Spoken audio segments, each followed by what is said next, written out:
Hello dear students, welcome to gateway classes. My name is Gulshan Kumar और आज हम AKTU MCA first year semester 1 का एक इंपॉर्टेंट सब्जेक्ट स्टार्ट करेंगे, डिस्क्रीट मैथमेटिक्स। और डिस्क्रीट मैथमेटिक्स में आज हम स्टार्ट करेंगे सेट थ्योरी।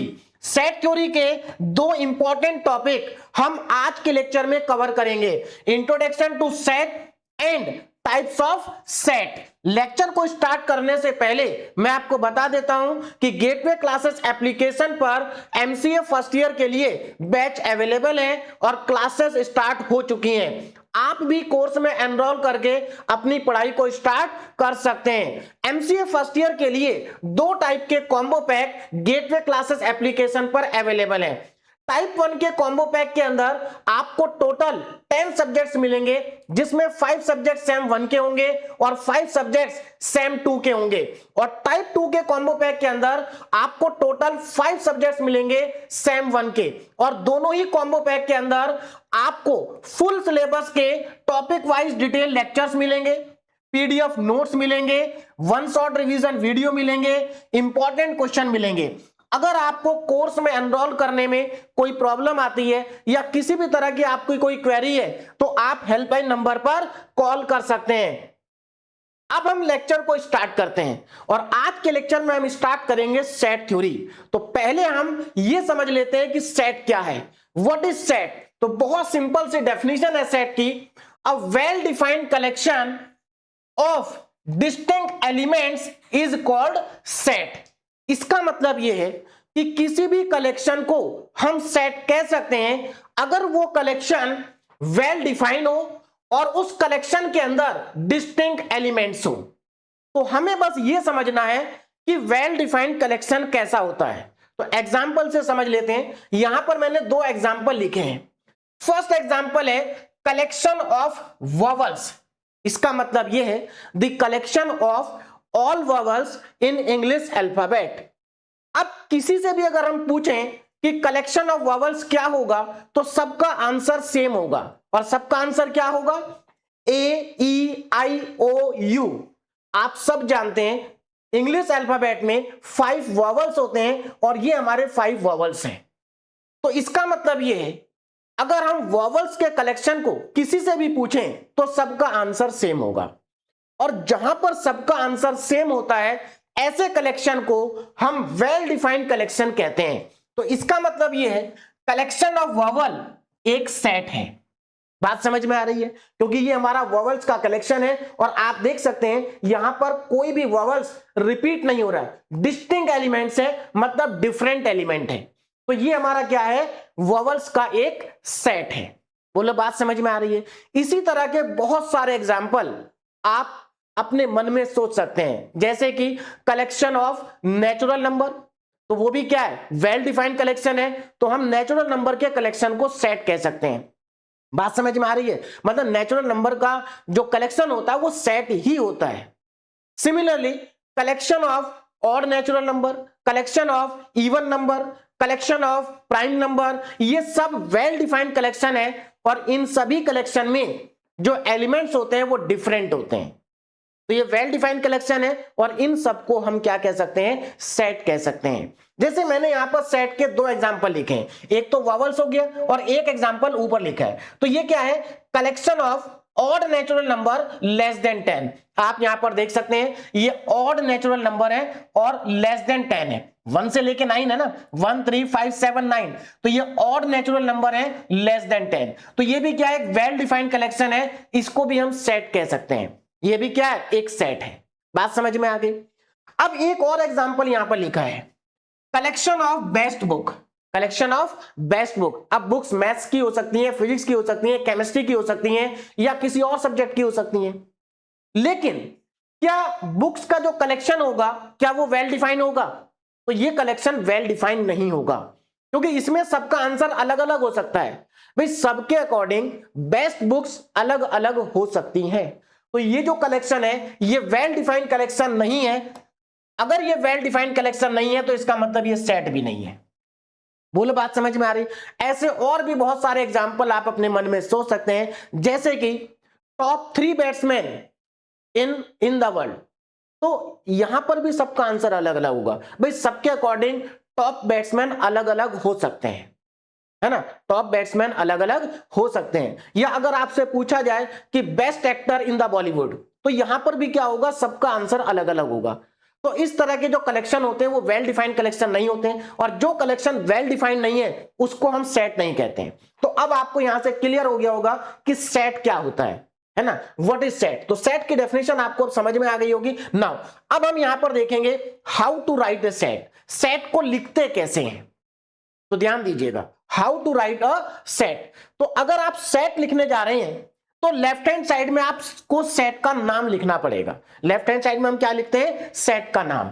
और राइट हैंड साइड में करली ब्रैकेट के अंदर, करली ब्रेसेस के अंदर हम सेट के एलिमेंट्स को लिखते हैं। बोलो बात समझ में आ रही है ना। ये जो सेट का नाम होता है इसको डिनोट कैसे करते हैं, name of the set are generally denoted by capital letters. मतलब इंग्लिश अल्फाबेट के जो कैपिटल लेटर होते हैं, आप किसी भी कैपिटल लेटर से सेट के नाम को डिनोट कर सकते हैं। और सेट के अंदर जो एलिमेंट्स हम लिखते हैं, अगर मान लीजिए एलिमेंट्स वेरिएबल फॉर्म में है तो कैसे डिनोट करेंगे। तो अगर आपको सेट के अंदर एलिमेंट्स लिखने हैं तो elements of the set are generally denoted by small letters. English alphabet के जो स्मॉल लेटर्स होते हैं उनसे हम डिनोट करते हैं सेट के एलिमेंट्स को।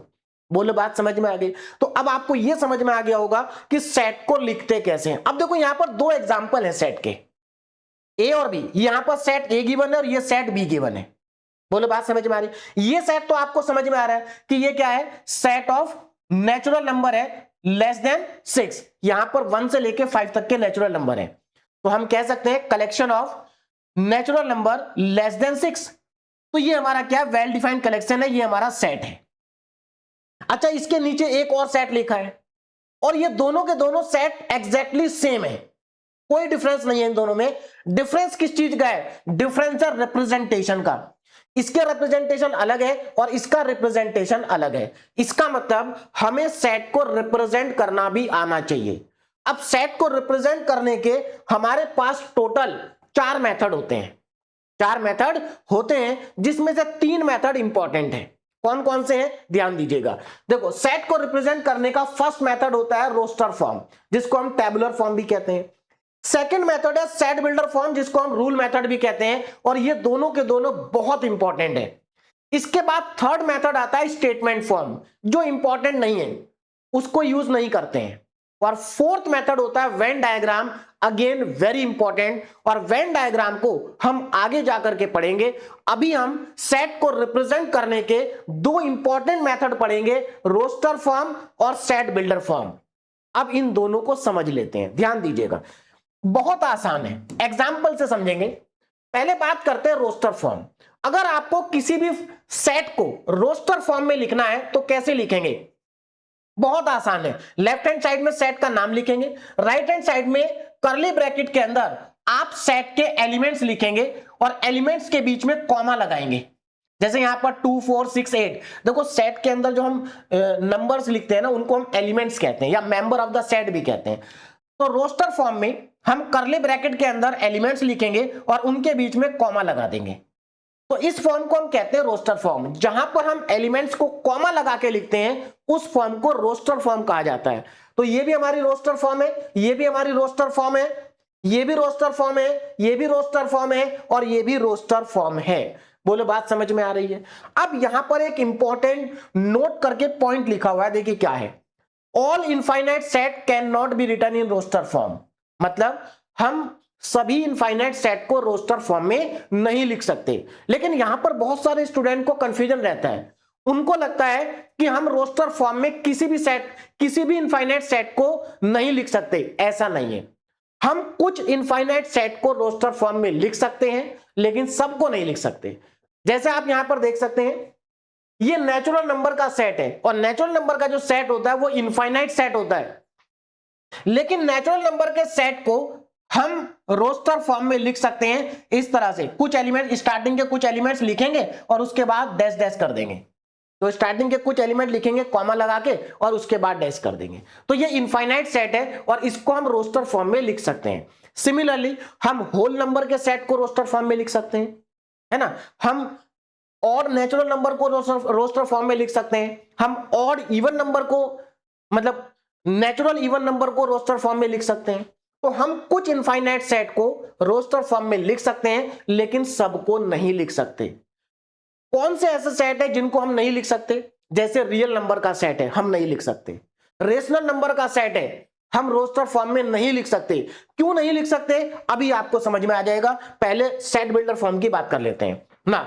तो रोस्टर फॉर्म आपको समझ में आ गया। रोस्टर फॉर्म में हम क्या करते हैं, एलिमेंट्स को कॉमा लगा के लिखते हैं ना। सेट बिल्डर फॉर्म में हम क्या करते हैं, सेट बिल्डर फॉर्म में अगेन भाई लेफ्ट हैंड साइड में तो सेट का नाम होगा, इसमें तो कोई चेंज नहीं है, और कर्ली ब्रैकेट के अंदर एलिमेंट्स होंगे। लेकिन सेट बिल्डर फॉर्म में हम एलिमेंट्स को कॉमा लगाकर नहीं लिखते, हम एलिमेंट्स को लिखते ही नहीं है। हम सेट बिल्डर फॉर्म में एलिमेंट्स की प्रॉपर्टी लिखते हैं। भाई जो एलिमेंट्स होगा, जो एलिमेंट्स होंगे वो किसी ना किसी प्रॉपर्टी को तो सेटिस्फाई करते होंगे ना, तो बस हम उसी प्रॉपर्टी को वहां पर लिख देंगे। एग्जाम्पल से समझ लेते हैं। देखो यहां पर सेट बिल्डर फॉर्म के मैंने दो एग्जाम्पल लिख रखे हैं, ध्यान दीजिएगा, दोनों एग्जाम्पल इंपॉर्टेंट है। यहां पर कर्ली ब्रैकेट के अंदर हमने एलिमेंट्स को नहीं लिखा है, हमने यहां पर एलिमेंट्स की प्रॉपर्टी को लिखा है। अब देखिए कैसे, यहां पर जो x है, ये x क्या है, ये x जो है ये एलिमेंट्स को रिप्रेजेंट कर रहा है। सेट के अंदर जितने भी एलिमेंट्स आएंगे उन सबको रिप्रेजेंट करने के लिए हमने x का यूज किया है। बोलो बात समझ में आ रही है? ठीक है। उसके बाद यहां पर आपको सेमीकोलन दिखाई दे रहा होगा, इसका मतलब होता है सच दैट, और सेमीकोलन की जगह पर आप इस तरह से वर्टिकल लाइन का यूज भी कर सकते हैं, दोनों का यूज कर सकते हैं, और दोनों का ही मतलब यहां पर होता है सच दैट। अब देखो यहां पर एलिमेंट क्या है, x है। अब x की प्रॉपर्टी आगे लिखिए, तो यहां पर हम एलिमेंट्स को नहीं लिखते, एलिमेंट्स की प्रॉपर्टी को लिखते हैं। देखो प्रॉपर्टी क्या है, जो x है ना वो नेचुरल नंबर को बिलोंग करता है, एंड x की जो वैल्यू है वो 5 और 10 के बीच में है। बोलो बात समझ में आ रही? x नेचुरल नंबर को बिलोंग करता है और x की वैल्यू 5 और 10 के बीच में है। क्या मैं इसको रोस्टर फॉर्म में लिख सकता हूं? हाँ बिल्कुल, हम इसको रोस्टर फॉर्म में कन्वर्ट कर सकते हैं। देखो कैसे, हमें समझ में आ गया कि जो x है वो नेचुरल नंबर है और इसकी वैल्यू 5 और 10 के बीच में है। तो आप मुझे ये बताओ 5 और 10 के बीच में कौन कौन से नेचुरल नंबर होते हैं? तो ये तो सबको पता है, 6, 7, 8 और 9। तो हमने क्या किया, इस वाली सेट बिल्डर फॉर्म को रोस्टर फॉर्म में कन्वर्ट कर दिया। तो ये हमारी होगी सेट बिल्डर फॉर्म और ये हमारी होगी रोस्टर फॉर्म। बोलो बात समझ में आ गई? अब आगे देखो, सेकंड एग्जांपल को ध्यान से देखो। यहां पर भी क्या है, x जो है वो एलिमेंट्स है, मतलब इस सेट के अंदर जितने भी एलिमेंट्स आएंगे उनको रिप्रेजेंट करने के लिए हमने x का यूज किया है। x की प्रॉपर्टी क्या है, x is such that x belongs to real number. x जो है वो रियल नंबर को बिलोंग करता है और x की वैल्यू 5 और 10 के बीच में है। x की वैल्यू 5 और 10 के बीच में है। तो मुझे ये बताओ, क्या हम इस सेट को रोस्टर फॉर्म में लिख सकते हैं? क्या हम इस सेट को रोस्टर फॉर्म में लिख सकते हैं? तो इस सेट को कोई भी रोस्टर फॉर्म में नहीं लिख सकता। अब देखो रीजन क्या है, ध्यान दीजिएगा। यहां पर x रियल नंबर है और x की वैल्यू 5 से 10 के बीच में है। तो इसका मतलब अगर हम रोस्टर फॉर्म में लिखना चाहते हैं तो हमें एलिमेंट्स को कॉमा लगा के लिखना पड़ेगा, तो हम नहीं लिख सकते। देखो कारण क्या है, पहली बात 5 और 10 के बीच में इनफाइनाइट रियल नंबर होंगे। क्या होंगे? इनफाइनाइट रियल नंबर होंगे, पॉइंट नंबर 1। दूसरा पॉइंट, हमें नहीं पता कि 5 के बाद अगला नंबर कौन सा होगा। भाई 5 के बाद नेक्स्ट रियल नंबर क्या होगा ये किसी को नहीं पता, पूरी दुनिया में कोई नहीं बता सकता कि 5 के बाद अगला नंबर क्या आएगा। तो जब आपको यही नहीं पता कि 5 के बाद अगला नंबर क्या आएगा तो हम उसको कॉमा करके कैसे लिखेंगे? बहुत सारे स्टूडेंट को कंफ्यूजन रहता है। कोई बच्चा कहता है नहीं सर 5 के बाद तो 5.1 आएगा, तो दूसरा बच्चा कहेगा नहीं सर 5 के बाद 5.01 आएगा, थर्ड कहेगा नहीं सर 5 के बाद 5.001 आएगा। तो आप इसको लिखते चले जाओ, आदमी का जीवन खत्म हो जाएगा लेकिन ये जीरो कभी खत्म नहीं होंगे। तो मतलब पूरी दुनिया में कोई नहीं बता सकता है कि 5 के बाद क्या आएगा। तो जब हमें यही नहीं पता 5 के बाद क्या आएगा तो हम इसको रोस्टर फॉर्म में नहीं लिख सकते। भाई कैसे करके लिखे, कॉमा कहां लगाएंगे? बात समझ में आ गई? चलिए, तो ये हमारी क्या हो गई, सेट बिल्डर फॉर्म हो गई। और इस सेट बिल्डर फॉर्म को हमने रोस्टर फॉर्म में कन्वर्ट किया, लेकिन इसको हम कन्वर्ट नहीं कर सकते। अब देखो इन दोनों एग्जाम्पल को देखो, ये दोनों एग्जाम्पल सेम है। देखो कैसे, अगर मैं ये सेट बी की बात करूं तो ये सेट बी क्या है, सेट बिल्डर फॉर्म में लिखा है, हम इसको रोस्टर फॉर्म में कन्वर्ट कर सकते हैं। अब देखो कैसे, यहां पर x क्या है, नेचुरल नंबर है और x की वैल्यू 0 से 6 के बीच में है, तो 0 से 6 के बीच में कौन कौन से नेचुरल नंबर आते हैं, 1 2 3 4 5, 1 2 3 4 5। तो अब आपको समझ में आया कि ये दोनों के दोनों सेट सेम है, डिफरेंस सिर्फ रिप्रेजेंटेशन का है। क्या है, रिप्रेजेंटेशन का है। ये रोस्टर फॉर्म है, ये सेट बिल्डर फॉर्म है। अब आगे चलते हैं ना। अब यहां पर एक इंपॉर्टेंट कॉन्सेप्ट है, that is cardinal number of a set. Cardinal number of a set, जिसको हम कार्डिनलिटी ऑफ ए सेट भी कहते हैं, बहुत इंपॉर्टेंट टर्म है ये, और इसका यूज बहुत ज्यादा होगा यूनिट मतलब सेट थ्योरी के अंदर भी, और आगे आने वाले जितने भी टॉपिक है लगभग सभी टॉपिक में इसका यूज होता है, cardinal number of a set. अब इसका मतलब क्या है, बहुत आसान है। किसी भी सेट का कार्डिनल नंबर अगर आपको फाइंड करना है तो उस सेट के एलिमेंट्स को काउंट कर लीजिए, सेट के अंदर जितने एलिमेंट्स होंगे उसका वही कार्डिनल नंबर होगा। वही चीज यहां पर लिखी है, the cardinal number of a set is the total number of elements present in the set. बहुत सिंपल सी डेफिनेशन है, बस आपको क्या करना है, सेट के अंदर ये देखना है कि नंबर ऑफ एलिमेंट्स कितने हैं और वही आपका कार्डिनल नंबर भी होगा। आपको ये पता होना चाहिए कि कार्डिनल नंबर को डिनोट कैसे करते हैं। मान लीजिए हमारे पास कोई सेट है ए, हमें इसका कार्डिनल नंबर निकालना है, तो इट इज डिनोटेड बाय, दो तरह की यहां पर नोटेशन यूज होती है। या तो आप इसको ऐसे डिनोट कर सकते हैं, इसका मतलब है कार्डिनल नंबर ऑफ ए, और इसका मतलब भी है कार्डिनल नंबर ऑफ ए। अगर सेट ए की जगह बी होगा तो यहां बी आ जाएगा। अब एग्जांपल से समझ लेते हैं, जैसे ये मेरे पास सेट ए है, मुझे इसका कार्डिनल नंबर फाइंड करना है, तो इसके अंदर कितने एलिमेंट है, 4, 1 2 3 4, तो इसका कार्डिनल नंबर हो गया 4। इसके अंदर कितने, 1 2 3 4 5, तो इसका कार्डिनल नंबर हो गया 5। इसके अंदर कितने एलिमेंट है, एक है इसके अंदर, तो इसका कार्डिनल नंबर हो गया 1। और इसके इस सेट के अंदर कितने एलिमेंट है, एक भी नहीं है, तो इसका कार्डिनल नंबर हो गया 0। तो मेरे ख्याल से कार्डिनल नंबर अब आपको समझ में आ गया होगा कि कार्डिनल नंबर क्या होता है। कार्डिनल नंबर मतलब number of elements in the given set. अब हमारा यहां पर नेक्स्ट टॉपिक स्टार्ट होगा, that is types of set. Types of set, तो यहां पर हम टाइप्स ऑफ सेट में टोटल 10 सेट्स के बारे में पढ़ेंगे, और ये बहुत आसान है, आपको सेट के नाम से ही सेट का मतलब समझ में आ जाएगा।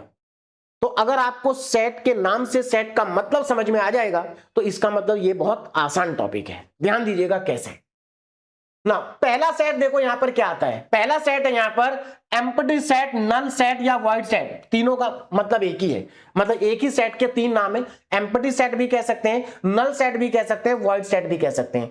और इन तीनों ही नाम से आपको एक बात तो समझ में आ गई होगी कि ये खाली सेट की बात हो रही है, मतलब ऐसा सेट जिसके अंदर एक भी एलिमेंट नहीं है, खाली सेट। तो वही चीज यहां पर लिखी है, an empty set is a set that contain no element, जिसमें कोई भी एलिमेंट नहीं है। अब इसको डिनोट कैसे करेंगे, इसको डिनोट करने के दो तरीके हैं।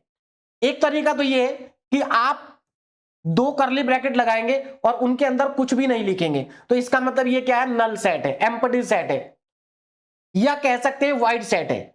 या फिर एम्प्टी सेट को हम डिनोट करते हैं फाई सिंबल से, ये फाई का सिंबल है, इससे भी हम इसको डिनोट कर सकते हैं। अब अगर मैं आपसे पूछूं कि बताओ एम्प्टी सेट का कार्डिनल नंबर कितना होगा, तो एम्प्टी सेट का कार्डिनल नंबर 0 होगा, क्योंकि इसके अंदर एक भी एलिमेंट नहीं है। अब देखो यहां पर एम्प्टी सेट के दो एग्जांपल भी मैंने लिख रखे हैं। ये क्या है, एम्प्टी सेट है, ये भी एम्प्टी सेट है। देखो ध्यान से, क्यों, ये सेट बिल्डर फॉर्म में लिखा हुआ है लेकिन इसके अंदर एक भी एलिमेंट नहीं है। अब देखो कैसे, x है, यहां पर x की प्रॉपर्टी क्या है कि x जो है वो नेचुरल नंबर है, और x की वैल्यू 4 और 5 के बीच में है। तो मुझे ये बताओ 4 और 5 के बीच में कोई नेचुरल नंबर आता है क्या, कोई नेचुरल नंबर नहीं आता है। बात समझ में आ रही है। तो इसका मतलब अगर मैं इसको रोस्टर फॉर्म में कन्वर्ट करूं, अगर मैं इसको रोस्टर फॉर्म में कन्वर्ट करूं तो ये तो खाली सेट है, एम्प्टी सेट, कोई नहीं है इसके अंदर एलिमेंट। बोलो बात समझ में आ गई ना। तो पहला सेट आपको समझ में आ गया होगा, ये बहुत इंपॉर्टेंट है, इसका यूज बहुत ज्यादा हम करेंगे आगे, एम्प्टी सेट और नल सेट। आगे चलते हैं, नेक्स्ट है सिंगलटन सेट। नाम से ही समझ में आ रहा है, सिंगलटन सेट मतलब सिंगल मतलब वन, ऐसा सेट जिसके अंदर केवल एक एलिमेंट होगा उसको सिंगलटन सेट कहते हैं। क्या कहते हैं, singleton set. A singleton set is a set that contain exactly one element. जैसे नीचे आप एग्जांपल देख सकते हैं। अच्छा, सिंगलटन सेट का जो कार्डिनल नंबर होगा वो 1 होगा। तो इन सभी का कार्डिनल नंबर क्या होगा? 1। एग्जांपल आप देख सकते हैं, इसके अंदर एक ही एलिमेंट है। अब यहां पर एक चीज ध्यान रखना, जो 5 है ना, 5 हम एम्प्टी सेट के लिए यूज करते हैं, लेकिन यहां पर ये जो 5 है एलिमेंट का काम कर रहा है। यहां पर 5 किसका काम कर रहा है? एलिमेंट का। बहुत सारे बच्चे क्या सोच लेते हैं कि इसके अंदर तो एम्प्टी सेट लिखा है तो ये एम्प्टी सेट है। नहीं बेटा, अगर 5 करली ब्रैकेट के अंदर लिखा है तो इसका मतलब ये सेट का एलिमेंट है।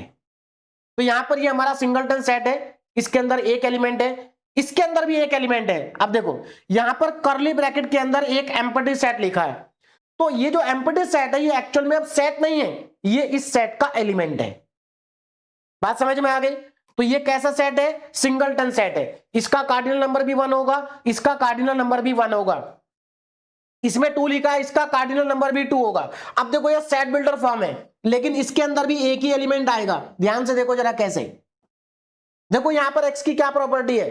प्रॉपर्टी ये है कि एक्स स्क्वायर इक्वल टू 4 होना चाहिए और x यहां पर नेचुरल नंबर है, तो हमारे पास केवल एक ही नेचुरल नंबर है 2, जिसका स्क्वायर 4 होता है। तो इसका मतलब इस सेट के अंदर केवल एक ही एलिमेंट आएगा 2। अब देखो इसी में अगर मैं थोड़ा सा चेंज कर दूं, अगर मैं यहां पर लिख दूं कि x belongs to real number, तो ये गलत हो जाएगा। क्यों? क्योंकि हमारे पास दो ऐसे रियल नंबर है जिनका स्क्वायर 4 होता है, -2 और +2, तो फिर वो सिंगलटन सेट नहीं बचेगा। तो ये सारी छोटी छोटी जो बातें हैं, बेसिक बातें हैं, ये सभी आपको ध्यान रखनी है, क्योंकि इस तरह की चीजें आगे जाके आपको बहुत हेल्प करेंगी। अगले सेट पे चलते हैं। नेक्स्ट है हमारा फाइनाइट सेट। अब देखो बिल्कुल नाम से समझ में आ जाएगा आपको। फाइनाइट सेट मतलब ऐसा सेट जिसके अंदर फाइनाइट नंबर ऑफ एलिमेंट्स हो, जिनको हम काउंट कर सकते हैं, काउंटेबल एलिमेंट्स, उसको हम क्या कहेंगे? फाइनाइट सेट कहेंगे। तो फाइनाइट सेट का हम कार्डिनल नंबर फाइंड कर सकते हैं। बात समझ में आ गई? एग्जांपल देखो यहां पर लिखे हुए हैं, है ना। ये भी फाइनाइट सेट है, ये भी फाइनाइट सेट है। इसका कार्डिनल नंबर 4 है, इसका कार्डिनल नंबर 5 है। अब बात करते हैं इनफाइनाइट सेट की। अगेन आपको नाम से समझ में आ गया होगा, ऐसा सेट जिसके अंदर इनफाइनाइट नंबर ऑफ एलिमेंट्स हो, और अगर हम इनफाइनाइट सेट का कार्डिनल नंबर लिखेंगे तो वो इनफाइनाइट ही होगा। तो एग्जांपल आप यहां पर देख सकते हैं, सेट ऑफ नेचुरल नंबर, तो इसके अंदर इनफाइनाइट एलिमेंट्स हैं, तो ये क्या है? इनफाइनाइट सेट है। इसको देखो यहां पर जो सेट हमारे पास लिखा है, यहां पर x क्या रियल नंबर है, तो रियल नंबर तो इनफाइनाइट होते हैं, तो इसका मतलब ये भी क्या है? रियल नंबर का सेट है, और ये भी इनफाइनाइट सेट है। तो अब आपको फाइनाइट सेट और इनफाइनाइट सेट का मतलब समझ में आ गया होगा। फाइनाइट सेट का कार्डिनल नंबर हम फाइंड कर सकते हैं, इनफाइनाइट सेट का कार्डिनल नंबर हम फाइंड नहीं कर सकते हैं। अब अगला सेट जो है वो बहुत इंपॉर्टेंट है, सब set and super set. Very very important, ध्यान रखना इसका। सब सेट और सुपर सेट, अब इसका मतलब क्या है? सब सेट का मतलब क्या होता है, सुपर सेट का मतलब क्या होता है, ये हमें यहां पर समझना है। मान लीजिए हमारे पास दो सेट है, एक सेट हमारा ए है और दूसरा सेट हमारा बी है। तो ध्यान दीजिएगा जरा, let A and B are two set, दो सेट हमारे पास है, एक ए और एक B. If every element of set A is also an element of B, then A is a subset of B. देखो इसका मतलब यह है कि अगर सेट ए के सारे एलिमेंट सेट बी के पास हैं, तो सेट ए जो होगा वो सेट बी का सबसेट होगा। Set A is a subset of B. बोलो बात समझ में आ रही है? Then A is a subset of B. अब यहां पर देखो, अगर सेट ए के सारे एलिमेंट सेट बी के पास हैं, तो हम कह सकते हैं कि जो ए है, A is a subset of B. A क्या है? बी का सबसेट है। अब इसको डिनोट कैसे करेंगे? तो इसको डिनोट करने के लिए हम सबसेट का सिंबल यूज करते हैं। अगर ए बी का सबसेट है तो हम इसको ऐसे लिखेंगे, ये हमारा सबसेट का सिंबल है। A is a subset of B, इसको रीड कैसे करते हैं? A is a subset of B. बोलो बात समझ में आ रही है? तो ए क्या है? बी का सबसेट है। अब एग्जाम्पल से समझ लेते हैं। देखो यहां पर ये हमारा सेट ए और ये सेट बी है। सेट ए के अंदर कौन कौन से एलिमेंट है? 2 4 6। तो क्या सेट ए के सारे एलिमेंट बी के पास हैं? चेक करते हैं। देखो 2 तो है, 4 भी है और 6 भी है। इसका मतलब सेट ए के सारे एलिमेंट सेट बी के पास हैं। तो हम ये कह सकते हैं कि जो सेट ए है वो बी का क्या है? सबसेट है। बोलो बात समझ में आ रही है? सेट ए जो है वो बी का क्या है? सबसेट है। अब आगे देखो जरा, ध्यान दीजिएगा नेक्स्ट पॉइंट पर। यहां पर सेट ए के अंदर 3 एलिमेंट है, 1 2 9, 1 2 9, और इधर भी हमारे पास कुछ एलिमेंट है। तो चेक करते हैं क्या सेट ए के सारे एलिमेंट बी के पास हैं। देखो 1 तो है, 2 भी है, लेकिन 9 नहीं है, ये वाला एलिमेंट इधर नहीं है। तो इसका मतलब जो सेट ए है वो बी का सबसेट नहीं है। तो हम इसको ऐसे क्रॉस कर देंगे, क्या कर देंगे, क्रॉस कर देंगे इस तरीके से। ए जो है वो बी का सबसेट नहीं है। तो देखो इसका मतलब है कि ए बी का क्या सबसेट है, और इसका मतलब है कि ए बी का सबसेट नहीं है। बोलो बात समझ में आ गई, ए बी का सबसेट नहीं है। अब यहां पर नोट करके मैंने कुछ इंपॉर्टेंट पॉइंट लिखे हैं, और ये इंपॉर्टेंट पॉइंट बहुत काम आएंगे आगे चल के। ध्यान दीजिएगा क्या पॉइंट है। Point number 1, the empty set. Empty set को आप जानते हैं हम 5 से डिनोट करते हैं या फिर इस तरह से डिनोट करते हैं। The empty set 5 is a subset of every set. जो हमारा एम्प्टी सेट होता है ना, वो सबका सबसेट होता है। 5 is a subset of all set. अगर मान लीजिए आपको किसी भी सेट के सबसेट लिखने हैं, तो किसी भी सेट का जो पहला सबसेट होता है वो एम्प्टी सेट होता है। तो इस पॉइंट को हमेशा याद रखना है कि empty set is a subset of every set, चाहे कोई भी सेट हो। बोलो बात समझ में आ रही है, पहला पॉइंट समझ में आ गया। Now point number 2, every set is a subset of itself. Again very very important. देखो किसी भी सेट का पहला सेट होता है एम्प्टी सेट, और किसी भी सेट का आखिरी सबसेट होता है वो खुद अपना ही। मतलब सिंपल सी बात है, किसी भी सेट का पहला जो सबसेट होगा वो एम्प्टी सेट होगा, और किसी भी सेट का जो आखिरी सबसेट होगा वो खुद होगा। बोलो बात समझ में आ रही। तो every set is a subset of itself. A is always a subset of A. ना पॉइंट नंबर 3, अगेन तीनों पॉइंट बहुत इंपॉर्टेंट है, इन तीनों पॉइंट का बहुत ज्यादा यूज है। Total number of subset of a finite set containing n elements. मतलब अगर मान लीजिए हमारे पास कोई सेट है और उसके अंदर टोटल एन एलिमेंट्स हैं। कितने एलिमेंट्स हैं, n. Total number of subset, तो उस सेट से जो टोटल नंबर ऑफ सबसेट बनेंगे वो 2 की पावर n होंगे। और ये जो फॉर्मूला है, ये फॉर्मूला बहुत इंपॉर्टेंट है, इस फॉर्मूले का यूज हम बहुत बार करेंगे। ध्यान दीजिएगा फॉर्मूला क्या है। देखो इसका सिंपल सा मतलब ये है कि अगर किसी सेट के अंदर n एलिमेंट्स हैं तो उसके 2 की पावर n सबसेट होंगे। अभी एग्जांपल से समझ लेंगे। नाउ लास्ट पॉइंट समझिए क्या है। अब आपको ये तो समझ में आ गया कि सबसेट क्या होता है। अब बात करते हैं कि सुपर सेट क्या होता है। तो अगेन बहुत सिंपल है, if A is a subset of B, अगर ए बी का सबसेट है then B is called super set of B. देखो अगर ए बी का सबसेट है तो इसका मतलब ये है कि जो बी है वो ए का सुपर सेट है, और ये हमारा सबसेट का सिंबल होता है और ये हमारा सुपर सेट का सिंबल होता है। बोलो बात समझ में आ रही है। सेट है, इसका मतलब बी जो है वो ए का सुपर सेट है। अब यहां पर एक एग्जांपल करते हैं तो आपको सबसेट का मतलब समझ में आ जाएगा। ध्यान दीजिएगा। Write down all possible subset of A. हमें हमारे पास एक सेट गिवन है ए, हमें इसके सबसेट लिखने हैं। तो सबसे पहले मैं सेट लिख लेता हूं ए। इस सेट के अंदर कितने एलिमेंट्स हैं, इस सेट के अंदर 3 एलिमेंट्स हैं, ए कॉमा बी कॉमा सी, ए कॉमा बी कॉमा सी। तो सबसे पहले तो यहां पर ये देखो कि इसके कितने पॉसिबल सबसेट हो सकते हैं। ऑल पॉसिबल सबसेट्स, इसके कितने सबसेट पॉसिबल हैं तो यहां से पता चलेगा इस फॉर्मूले से। भाई सेट के अंदर अगर n एलिमेंट्स होते हैं तो उसके 2 की पावर n सबसेट होते हैं। यहां पर सेट के अंदर 3 एलिमेंट है, इसका मतलब यह हुआ कि इसके जो टोटल सबसेट बनेंगे वो 2 की पावर 3 बनेंगे। भाई यहां पर n की वैल्यू कितनी है, 3, तो 2 की पावर 3 मतलब 8। तो इसका मतलब यह हुआ इस सेट से टोटल कितने सबसेट बन सकते हैं, 8।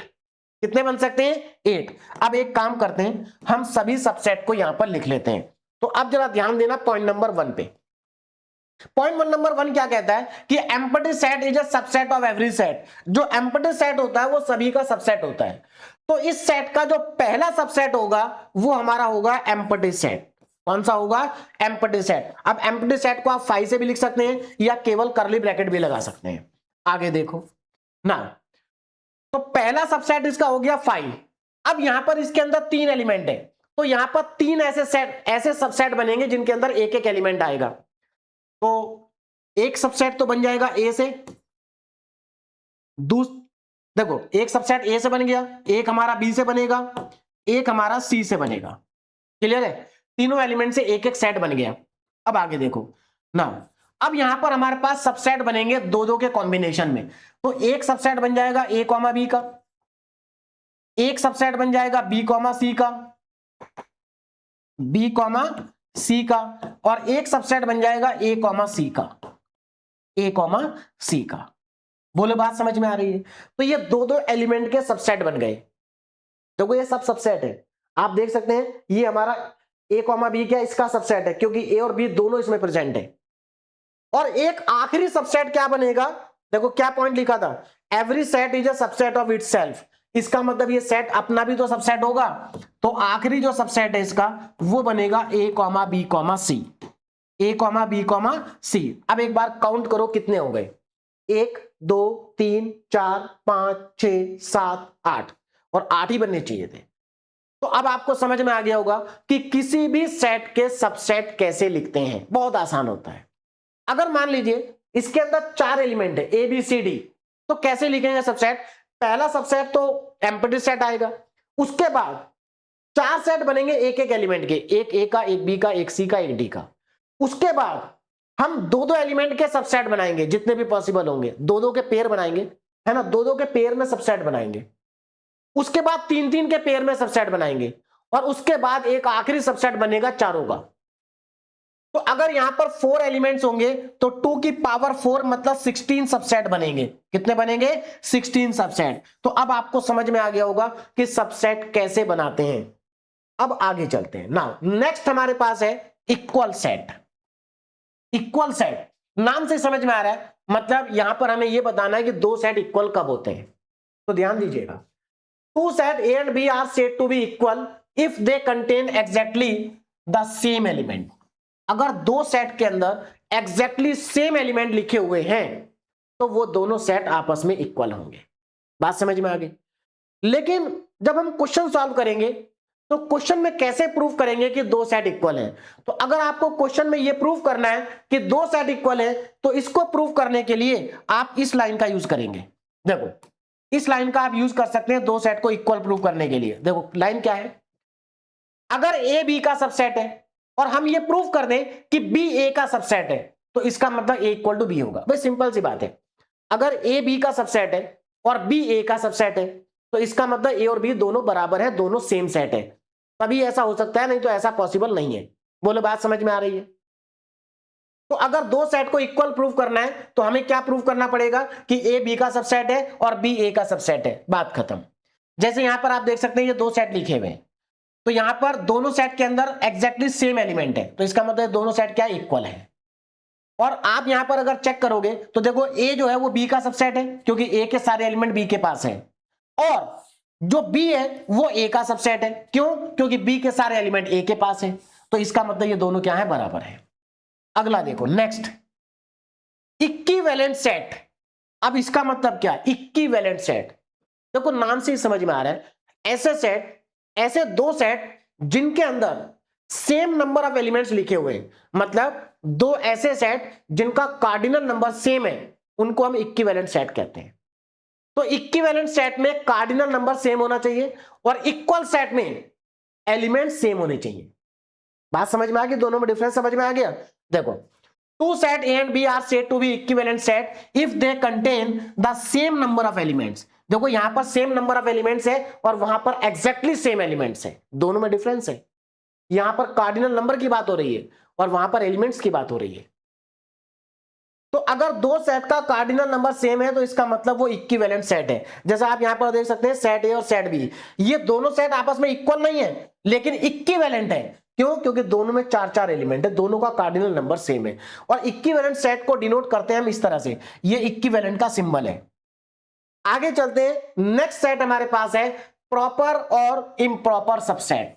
अब ये प्रॉपर और इम्प्रॉपर का मतलब क्या है ये भी समझ लेते हैं, इंपॉर्टेंट है। देखो if A is a subset of B, अगर ए बी का सबसेट है लेकिन ए और बी बराबर नहीं है, मतलब क्या है कि ए जो है वो बी का सबसेट है, ए क्या है, बी का सबसेट है, लेकिन कंडीशन ये है, कंडीशन ये है कि ये दोनों बराबर नहीं है। तो अगर ये दोनों सेट बराबर नहीं है तो इसका मतलब ये जो इक्वल वाला साइन होता है इसको हटा सकते हैं हम। तो if a is a subset of b and a is not equal to b then a is called proper subset of b। तो अगर a b का सबसेट है लेकिन a और b बराबर नहीं है तो a जो होगा वो b का प्रॉपर सबसेट होगा, और प्रॉपर सबसेट को हम इस तरह से डिनोट करते हैं। तो प्रॉपर सबसेट के केस में हम क्या करते हैं, यहां से जो इक्वल वाला साइन होता है, सिंबल होता है, ये हटा देते हैं। बात समझ में आ रही है? तो अगर कहीं पर भी ऐसे लिखा हुआ है a is a subset of b तो इसका मतलब ये प्रॉपर सबसेट है, यहां पर ए और बी बराबर नहीं है। और अगर ऐसे लिखा है तो इसका मतलब ये है कि ये प्रॉपर भी हो सकता है और ये इक्वल भी हो सकता है। बोलो बात समझ में आ रही? दोनों है यहां पर ना। एग्जाम्पल देखिए, जैसे यहां पर सेट ए है 1 2 3 और सेट बी है 1 2 3 4, तो सेट ए के सारे एलिमेंट सेट बी के पास हैं। इसका मतलब सेट ए जो है वो बी का सबसेट है, लेकिन कैसा सबसेट है? प्रॉपर है। प्रॉपर क्यों? क्योंकि दोनों बराबर नहीं है। तो ए जो है वो बी का क्या है? प्रॉपर सबसेट है। और अगर मैं यहां पर मान लीजिए 4 को हटा दूं तो अब क्या होगा? ए बी का सबसेट होगा लेकिन अब ये इम्प्रॉपर सबसेट हो जाएगा। तो अगर ध्यान रखना, अगर ए बी का सबसेट है और ए और बी बराबर है, देखो if A is a subset of B and A equal to B then A is called an improper subset of B. तो ए क्या होगा? बी का इम्प्रॉपर सबसेट होगा, और इस केस में ए जो है वो बी के बराबर होगा। बोलो बात समझ में आ गई? Every set is an improper subset of itself. देखो अभी थोड़ी देर पहले हमने पढ़ा था कि every set is a subset of itself, है ना? Every set is a subset of itself. तो यहां पर ध्यान रखना कि अगर एवरी सेट अपना ही सबसेट है तो इसका मतलब वो इम्प्रॉपर सबसेट है, प्रॉपर नहीं है, क्योंकि दोनों बराबर है।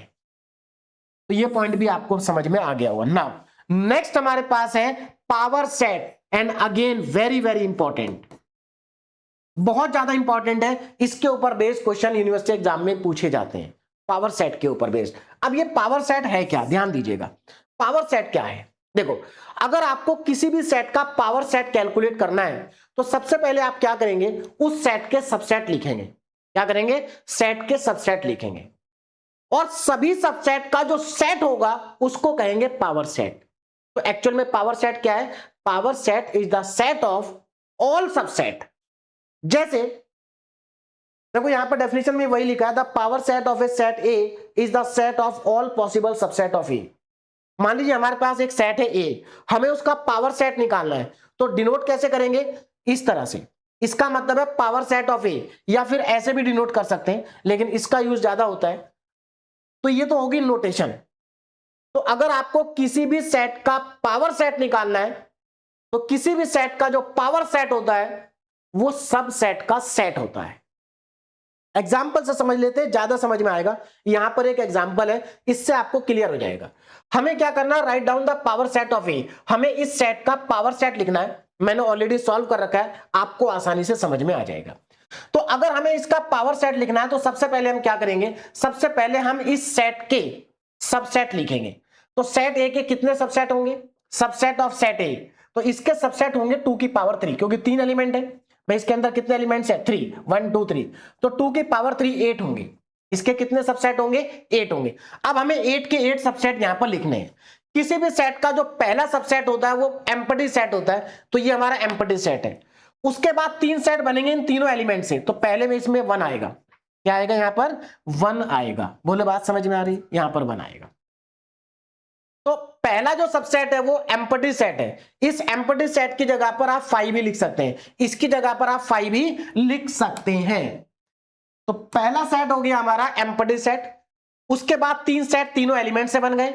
उसके बाद 2-2 के पेयर में बनेंगे, एक 1 2 से बन जाएगा, एक 2 3 से बन जाएगा, और एक 1 3 से बन जाएगा, एक 1 3 से बन जाएगा। और जो आखिरी सबसेट होगा, जो आखिरी सबसेट होगा वो खुद होगा। तो यहां पर कितने सबसेट हो गए भाई?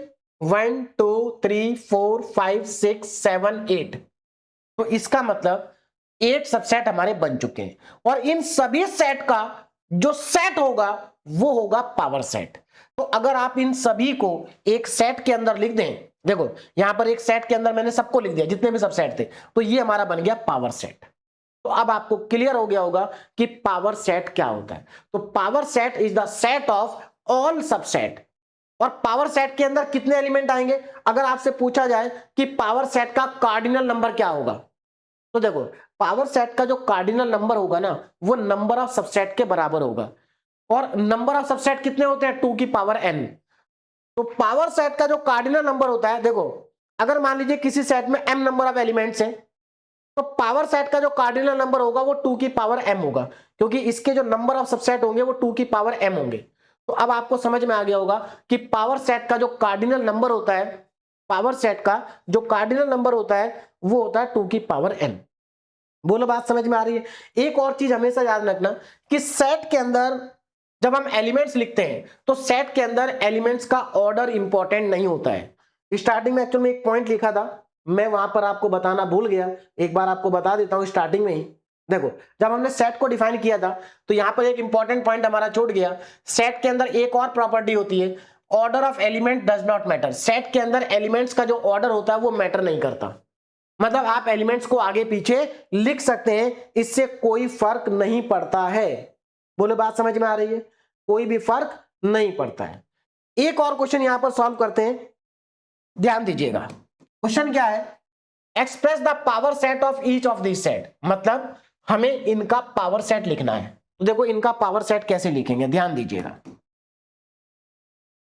एक तो हमें इसका पावर सेट लिखना और एक इसका लिखना। पहले इसका लिखते हैं। देखो जो सेट ए है ना, पहला वाला सेट को मैंने ए मान लिया, इसके अंदर 2 एलिमेंट है, एक 5 और एक एलिमेंट ये। अब मेरी बात को यहां पर ध्यान से समझना, यहां पर जो ये 5 है ना, ये सेट का एक एलिमेंट है। वो बात अलग है कि हम एम्प्टी सेट को 5 से डिनोट करते हैं, लेकिन क्योंकि अब ये सेट के अंदर आ गया तो अब ये सेट का एलिमेंट बन गया। अच्छा इसको देखो आप, ये क्या है? एक सिंगलटन सेट है, लेकिन क्योंकि ये सेट के अंदर आ गया तो ये भी हमारा एक सेट का एलिमेंट है। तो इस ए सेट के अंदर 2 एलिमेंट है, एक ये और एक ये।